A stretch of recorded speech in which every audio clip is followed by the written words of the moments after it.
Muy bien.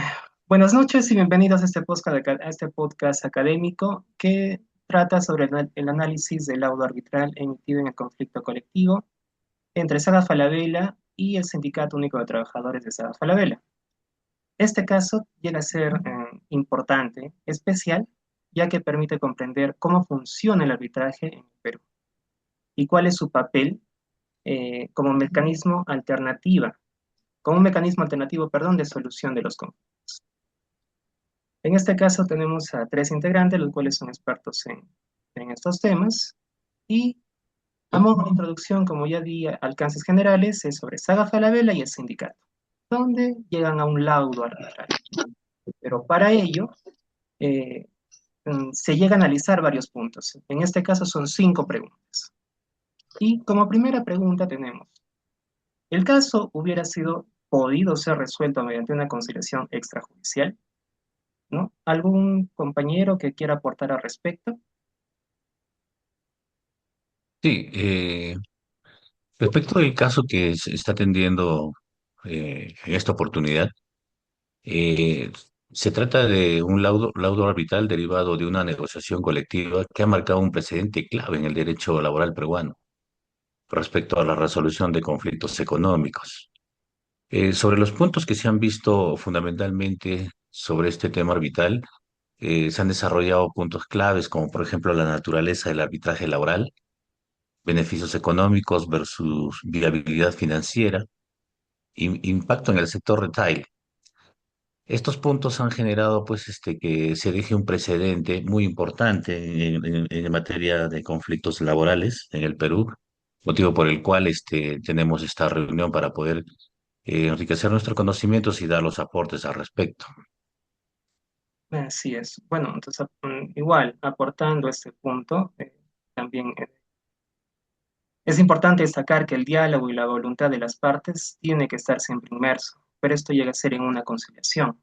Entonces, ¿cómo hacemos para diferenciar lo que es el arbitraje? ¿No?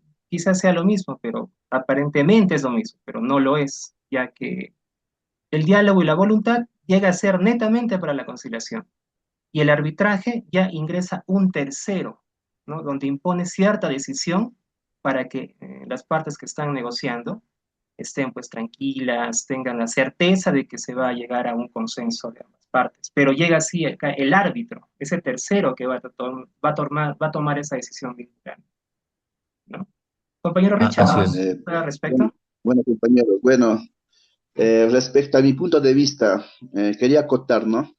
Este laudo arbitral que se dio, esto necesariamente no debería haberse dado en ese contexto, porque por falta de negociaciones entre ambas partes, se tuvo que llegar al laudo arbitral.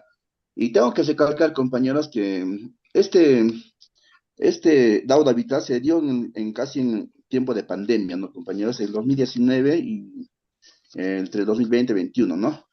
Y también tenemos que resaltar que hay una crisis económica derivada de la pandemia. Yo creo que debió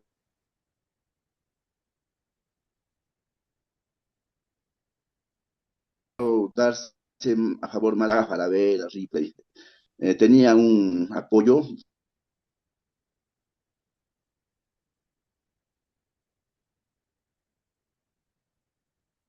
de Activa Perú, que podían suceder de manera justa, ¿no? Pero sí se agotó los mecanismos que deberían darse, como por ejemplo la conciliación, y tuvieron que llegar a un laudo arbitral, ¿no? Para poder llegar a un acuerdo. Bueno, como dice usted, compañero, mediante una tercera persona, ¿no? Que es un árbitro. Bueno, sería mi acotación No, al sí, sí, respecto. Richard, yo también concuerdo contigo. Creo que también fue determinante el tema de COVID-19 por el cual no tuvieron ese acercamiento, ¿no? Entonces, no tuvieron esa facilidad de negociar por el COVID-19 porque estábamos pues, cada quien confinados en casa o haciendo teletrabajo. Entonces, de esa manera, pues no llegaron a consensuar, no llegaron a hablar correctamente. ¿Y qué pasó? O lo más viable en ese momento fue el arbitraje, ¿no? Entonces, Sí, al respecto, Existían en esa época de la pandemia, existían normas de tránsito y de la convivencia, incluso ha cambiado en aquel momento, ¿no? Se han fijado reglas muy estrictas a través del Estado para poder incluso transitar o circular o poder realizar todo tipo de actividades. Y recordemos pues que en aquel entonces se cayó bastante, se paralizaron muchos negocios, la industria también paralizó.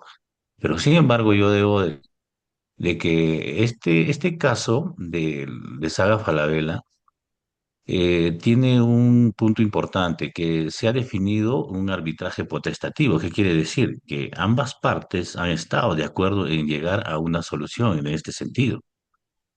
Y muy probablemente intuyo de que no hayan llegado a una negociación en un primer momento, de repente mediante un acto conciliatorio, que es otro mecanismo alternativo de solución, toda vez de que las exigencias eran demasiado, por decirlo así, caprichosas. Eso es lo que yo más o menos voy entendiendo. Claro, para cerrar la Bueno, idea y aterrizar en la pregunta, nos enfocamos en compañero, que, en este caso, quiero ¿hubiera acotar, podido ser por favor, resuelto ¿me mediante me una conciliación permite extrajudicial? Yo considero que sí, ¿no? Entonces, pero no se pudo. Por... compañero? Sí, Richard. Quería acotar algo, ¿no? Compañero que me antecedió, ¿no? Yo no creo que fueran caprichosas, ¿no? Porque netamente la economía de los trabajadores no estaba bien en esos momentos. El sueldo que perciben no, bueno, es un poco más del mínimo vital, o podríamos decir, entonces, sería caprichosa, estaríamos en un contexto de auge económico, ¿no? O no, estaríamos en un contexto de auge económico, pero en esos momentos la gente está necesitando generar más ingresos para sus hogares, y la única manera era pedir esos requerimientos, ¿no? A la empresa a la vela para que puedan alcanzar su canasta económica, ¿no? En esos momentos, que era muy limitado para la población. Bueno, esa era mi acotación respecto al punto. Excelente, chicos. Para Bueno, avanzar y no centrarnos, Es entendible ese punto de vista. perdón, Javier, para avanzar y aterrizar en la pregunta, entonces, sí se pudo haber llegado a una conciliación extrajudicial, o pudo haber sido algún, como dice la pregunta, hubiera sido posible llegar a una conciliación extrajudicial. Yo considero y creo que llegamos a un acuerdo que sí, pero el tema del COVID-19 influyó en cierta medida a que no se pueda llegar a una conciliación, si no llegó a un arbitraje. Sin embargo, mi postura al respecto es de que no se ha podido llegar a una conciliación por las pretensiones. De repente eran demasiado recargadas en su petitorio. Por ahí voy planteando mi punto de vista al respecto. Podríamos pasar de repente a la siguiente pregunta. Sí, avanzamos, ya, está compañeros. bien, compañero. En la pregunta 2 nos habla de cuáles fueron los asuntos conciliables del caso. Los voy a pasar a detallar y quien quiera tomar de referencia algunos de ellos lo puede hacer.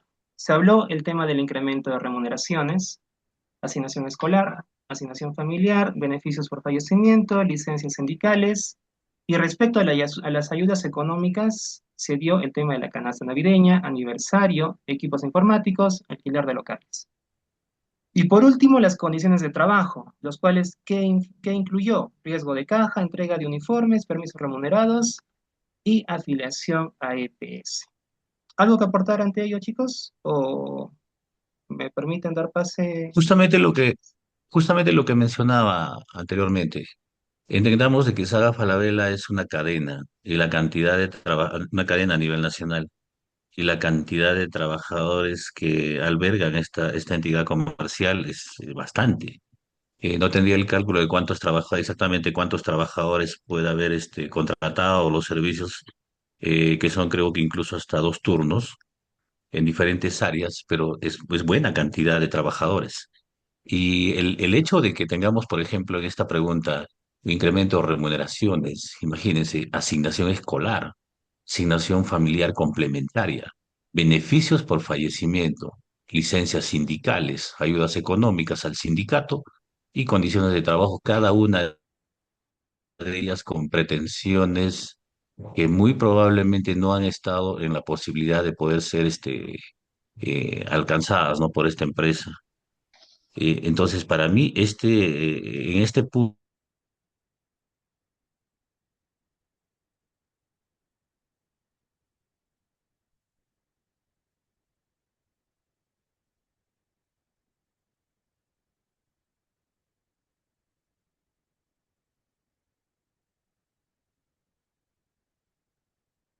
pero como usted dice, no se pudieron poner de acuerdo.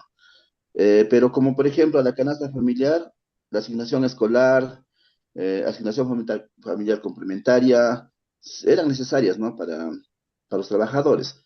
Pero como otros aspectos, otros puntos que pedían los requisitos era de aporte a la asociación, al sindicato de trabajadores y entre otros puntos que también eran innecesarios, ¿no? Deberían priorizarse los aspectos más tajantes y eh, que podría dar a esto beneficios a los trabajadores en ese momento.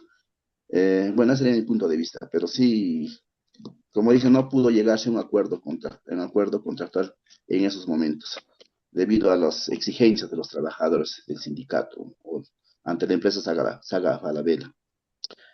Bueno, es mi punto de vista, compañero. En Gracias. este punto, apreciados compañeros, yo quisiera aportar algo referente a qué cosa, hasta dónde puede llegar el tema de las negociaciones, ¿no? Porque quiero enfatizarles un punto. Cuando se llega a una conciliación, en estos puntos se están llegando a tratar derechos disponibles o derechos que pueden ser negociados. Entonces, Exactamente. pongamos un ejemplo. Ya a modo de teoría y fundamentar un poco más de lo que hemos estudiado en temas laborales.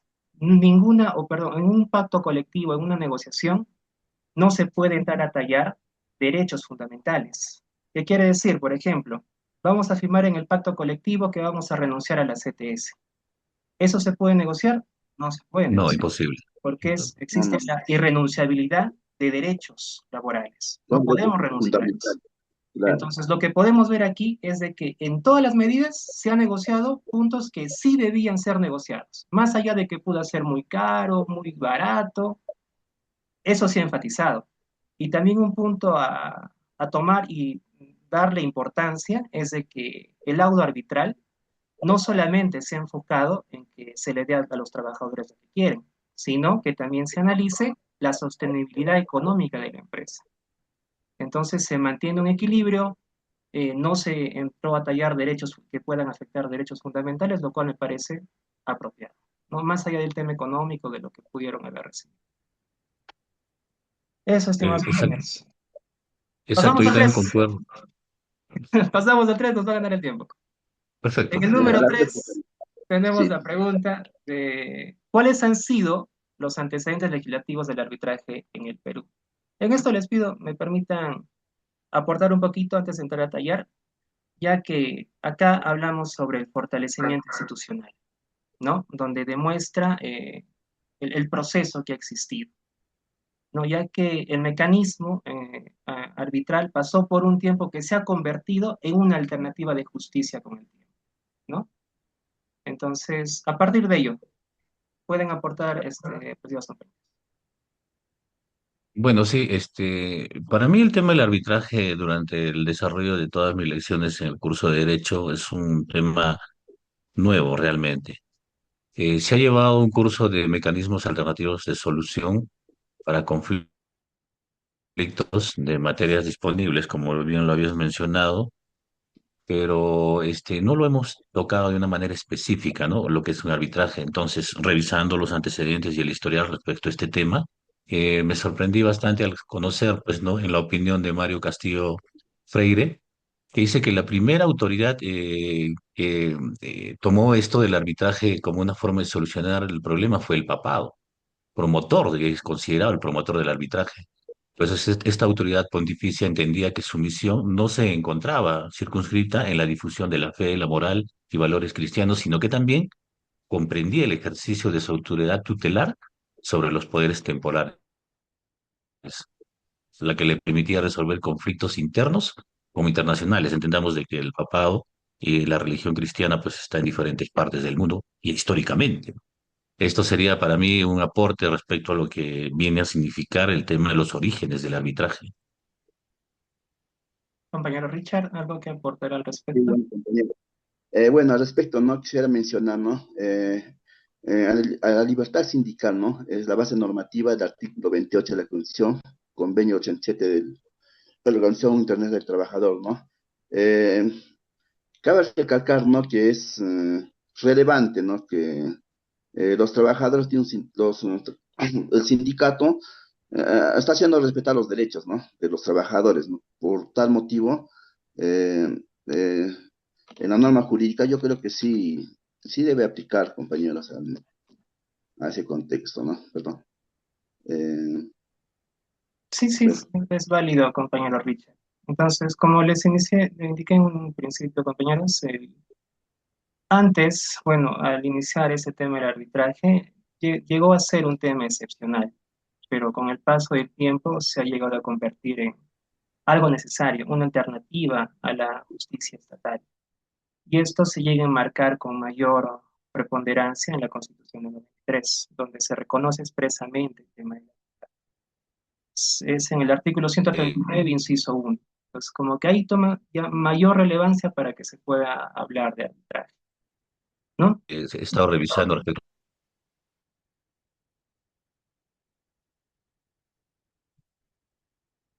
¿Aló, chicos? ¿Se me escucha? a la Constitución de cada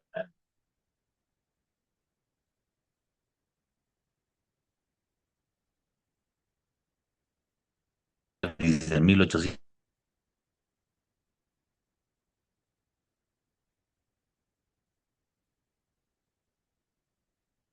Compañeros, buenas noches, ¿se me escucha?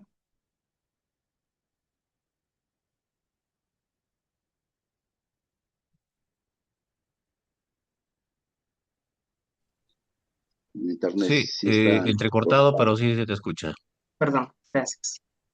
Ya, chicos, creo que avanzamos con la siguiente pregunta, lo cual también es parte de la pregunta 3 y nos habla sobre las propuestas de la modificación de la actual ley de arbitraje, ¿no? ¿Cuáles son las propuestas?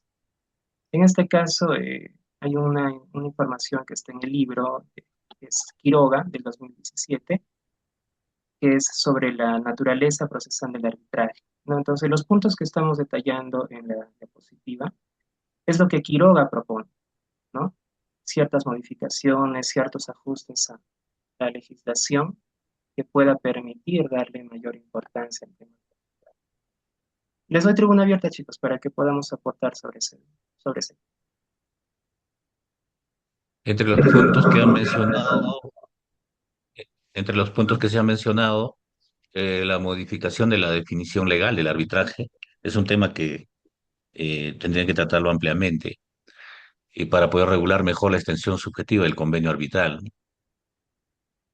Formular la excepción de incompetencia por convenio arbitral. Un tema que yo he estado revisando es, como ustedes pueden ver aquí en la Constitución, el artículo 139 de la Constitución, el numeral uno, indica como son principios y derechos de la función jurisdiccional. La unidad y exclusividad de la función jurisdiccional no existe ni puede establecerse jurisdicción alguna independiente con excepción de la militar y la arbitral. No hay proceso judicial por comisión o delegación, o sea, quiere decir que tiene autonomía un proceso, una resolución del laudo arbitral. Entonces, bajo este principio es posible regular expresamente la renuncia al tema del arbitraje, revisar el número de árbitros, precisar los límites de la autoridad procedimental o regular la presencia, la representación procesal. No sé si tendrían algunos otros puntos que acotar. Yo aportaría respecto a quizás a fortalecer ciertos mecanismos de acción de árbitros, con el objetivo de mejorar el control de los arbitrajes. Más que nada, eso lo he llegado a ver en el tema de contrataciones públicas, ¿no? Porque a los Y jueces otro, se les llega a recusar, pero no he visto que esté plasmado tácitamente en el tema de los árbitros. Quizás eh, podría ser tomado en cuenta. hay una partecita en estas propuestas de la modificación, es reformar el recurso de anulación. Tengo entendido que no es posible presentar una anulación de un laudo orbital, pero sin embargo sí se puede impugnar esto o se puede apelar siempre en cuando uno de las causales que más de repente se ha presentado en la experiencia de las definiciones de laudos orbitales es que el procedimiento no se haya ajustado al acorde de las partes o de acuerdo a ley, o de repente no hayan resuelto sobre materias que estaban sometidas a esa decisión. El Entonces, tema este es, tema, disculpa compañero, el tema es que no se puede apelar. Actualmente no existe la figura de apelación al tema de Es una decisión. inapelable, compañero. Sí, creo que Es sí, tiene inapelable. mucha razón. exacto, entonces Ujú. una de las propuestas es regular ese tema de la impugnación en todo caso. Sería materia de debate, pero yo considero que está bien porque van ambas partes para que un tercero decida. Entonces, O el sea, juez tomó la decisión yo porque entiendo que es ambos... Ya, inapelable. Mm, Yo es que entiendo que ya, es inapelable, pero ¿qué pasaría si se puede demostrar la inexistencia o invalidez del convenio arbitral? O de repente que la balanza se haya inclinado de uno o de otro lado, estaríamos hablando de... o que de repente esta ya se haya frustrado por una falta de notificación adecuada, por decir, o que el tribunal haya resuelto sobre materias que no estaban sometidas a su decisión. O sea, son puntos que tendrían que revisarse sobre esta pregunta que usted ha realizado, compañero. En tal sentido, estaríamos dando una revisión, compañeros, del laudo, porque al Claro. mencionar que es inapelable o haya una falla en el debido proceso, tendrían que haber una revisión, pero No, apelación no. lo que permite es una anulación. Incluso dentro de las propuestas de la modificación de la ley del arbitraje, uno de los puntos que toca es regular, reformar el recurso de anulación. Entonces, esto siempre para ver y que la norma se perfeccione en sí, y que como un mecanismo de solución para resolver todo tipo de conflictos sean viables de una manera más transparente, ¿no? Y que sea más efectiva a la vez. No le quitaría la efectividad si se pueda presentar estas propuestas. Claro, hablaríamos de una revisión en tal sentido del caso, ¿no? Si que claro. habría fallas en el proceso. Ujú. Muy bien, compañeros. Gracias por los aportes. Vamos 22 minutos. Sigamos, por favor. La pregunta 4. ¿Cuál es la naturaleza jurídica del arbitraje? Menciona las teorías y sus componentes. Bueno, como hemos estado viendo en clase y también por lo que del señor Quiroga en su libro La naturaleza procesal del arbitraje, se destacan tres puntos: la teoría contractualista, la teoría jurisdiccionalista y la teoría mixta o híbrida. Entonces, les doy tribuna abierta para que puedan hacer esto.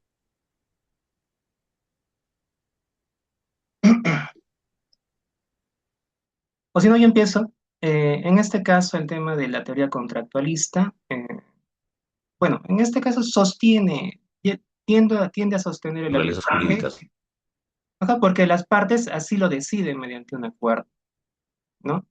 Entonces, bueno, se escucha, creo que se me Compañero, fue el internet. Les decía, ¿se me escucha bien, chicos?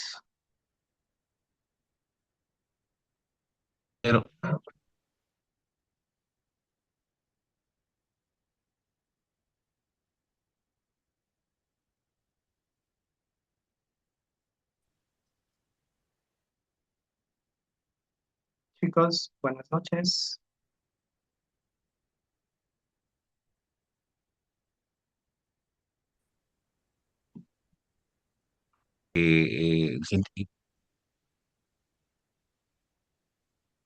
¿hay problemas de conectividad? De parte de mi Eh, equipo. Disculpen, chicos.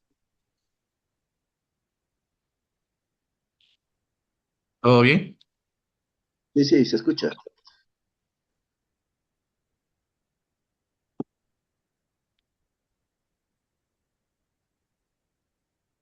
¿Está presente nuestro mediador? Y, claro, compañero, esto, Sí, sí, pero sí, está grabándose, ¿no? se me fue el internet. Ya, sigamos, chicos. ¿Se puede ver? Ya, continuemos. Claro, no hay problema si nos extendemos unos minutos más por el inconveniente de conectividad que se está evidenciando también, pues, ¿no? Ya. Muy bien, chicos. Entonces, continuamos. En el punto 5. Repitamos la pregunta, compañero. Ya, está bien. La pregunta 4 habla sobre las teorías y se menciona tres teorías, ¿no? La contractualista, jurisdiccionalista y mixta o híbrida. Como decía, algo tienen que aportar al respecto? ¿Qué información dieron para poder continuar? Eh, sobre estos puntos yo creo que sí han sido fundamentados desde su naturaleza jurídica para que funcione bien el arbitraje, toda vez que la teoría contractualista sostiene que el arbitraje nace exclusivamente de la autonomía de la voluntad de las partes. O sea, habría que estar de acuerdo para someterse a un referéndum arbitral para poder buscar una solución neutral, en este caso la participación de un tercero. Por eso se menciona que dentro de sus componentes de la teoría contractualista, el convenio arbitral es la fuente principal. El arbitraje tiene la naturaleza privada, los árbitros actúan por encargo contractual. El laudo deriva de un acuerdo previo de las partes. Entonces, por ese lado, la teoría contractualista sí encaja muy bien en este procedimiento. Por su lado, también tenemos a la teoría jurisdiccionalista, que considera que los árbitros ejercen una verdadera función jurisdiccional. Y bueno, a través de sus componentes, los árbitros actúan como jueces. Existe un procedimiento similar al proceso judicial, cuando operan los jueces, ¿no? Para emitir una sentencia. El laudo tiene efectos equivalentes a una sentencia y se le menciona también que es como cosa juzgada, ¿no? Se dice que es cosa juzgada la emisión de un laudo arbitral. Y la teoría mixta o híbrida, que combina ambos elementos jurisdiccionales, pues el arbitraje nace de acuerdo de las voluntades, se desarrolla mediante un procedimiento regulado por ley, el árbitro actúa como un tercero imparcial. Asimismo, posee eficacia similar a la sentencia judicial, o sea, mezcla tanto la teoría contractualista como la teoría jurisdiccionalista. No sé si habría alguna cosa más que acotar al respecto. Considero que no. No, sí, Podríamos. compañero. ¿Algo más que aportar, compañero Richard? Sí, sí, sí, Ah, justamente ya. no es- se acoge más a la teoría jurisdiccionista, ¿no? Porque el árbitro ya tiene peso de juez, ¿no?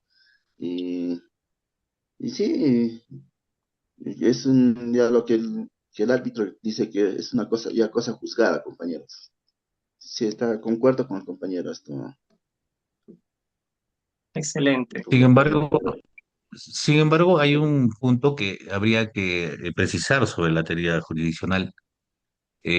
Su principal problema, ¿dónde estaría radicando sobre esa teoría? Es que no reconoce, dice, la autonomía de la voluntad de las partes cuando hay un principio fundamental en la contratación moderna. Pero ese es un tema que se podría tratar mucho más ampliamente. O sea, hay un cierto riesgo en la interpretación de estas normas.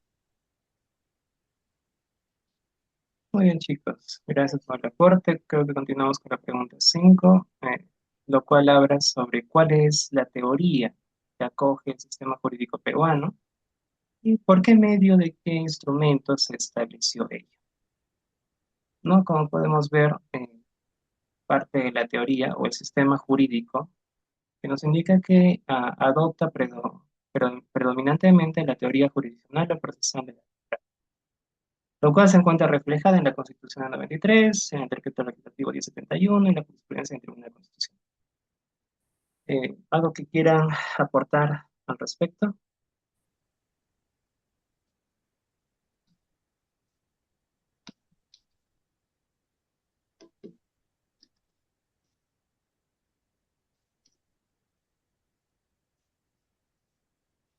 Ya, yo aporto. Bueno, más que nada quería enfocarme en el caso, en el caso que hemos estado analizando, ¿no? En el cual se puede apreciar con cierta claridad que el tribunal arbitral fue conformado por árbitros independientes. Esto se llega a desarrollar bajo un procedimiento de presentación de pruebas, alegatos y por último se llega a determinar el laudo, como ya lo conocemos. Lo cual se resolvió este conflicto con carácter vinculante para ambas partes, buscando siempre este punto de tratar de mediar y de que ambas partes puedan estar satisfechas con la decisión. Entonces, esto nos da como contexto o nos demuestra que el arbitraje no llega a ser simplemente una negociación que se llega a asistir, sino que llega a ser verdaderamente un mecanismo de justicia reconocido por el Estado. Entonces nos da cierta estabilidad llegar, si no llegamos a una conciliación, pues que el arbitraje también va a garantizar esto, ¿no? Eh, En el caso, en el caso del Saga Falabella y versus el sindicato, la investidura de los árbitros, los miembros del tribunal arbitral como presidenta designaron mediante un sorteo público por la Dirección General de Trabajo. No actuaron como simples amigables o componentes negociadores privados, sino que asumieron un rol de jueces de derecho investidos de autoridad estatal para resolver de forma definitiva este conflicto. Asimismo, también se puede evidenciar que se ha sometido a un debido proceso, ¿no? Porque ha contado con una audiencia de instalación, ha sido pública. Se han fijado reglas procesales, plazos perentorios y valoración de pruebas para poder emitir un laudo finalmente, replicando definitivamente las garantías de un proceso judicial, tal cual como se desarrolla un proceso judicial. Y finalmente el efecto de la cosa juzgada o el laudo, ¿no? Como se menciona en el tema arbitral, fue emitida pues el 16 de noviembre del 2021 y requirió la firma conforme de la empresa o el sindicato para ser válida. El laudo orbital ingresa al ordenamiento con la fuerza vinculante y el valor de una sentencia judicial firme y consentida. Muy bien, chicos. Bueno, esa es la última pregunta a desarrollar. Yo considero que ya a modo de conclusión, este caso de Saga Falabella versus el sindicato llega a constituir de forma apropiada la función del arbitraje laboral en el Perú. Y esto pues llega a confirmar que el arbitraje se ha llegado a consolidar como una institución fundamental en el sistema jurídico peruano. Y de manera efectiva. Claro, así es. Entonces, también se destaca el tema del diálogo, la negociación, que sigue siendo al día de hoy la mejor herramienta para prevenir conflictos. Entonces, estas medidas siempre llegan a ayudar, ¿no? Aunque algunas vías quizás puedan fracasar, ¿no? El arbitraje siempre llega a ofrecer una solución mucho más especializada, ¿no? Porque entra personas conocedoras de esta materia, ¿no? Eso sería, Sucede, sucede que en este caso también para aportar algo al respecto, cuando se produce este caso, existían dos sindicatos en la organización de la empresa de Saga Falabella. Sin embargo, o sea, dos sindicatos muy probablemente con diferentes pretensiones. Es por eso que el tribunal ha considerado que la propuesta realizada, y esto también está dentro del fallo o dentro de del laudo, ha considerado que la propuesta realizada por los sindicatos era inadecuada, porque a juicio del tribunal afectaba principalmente a la igualdad interna de la empresa con relación a los informes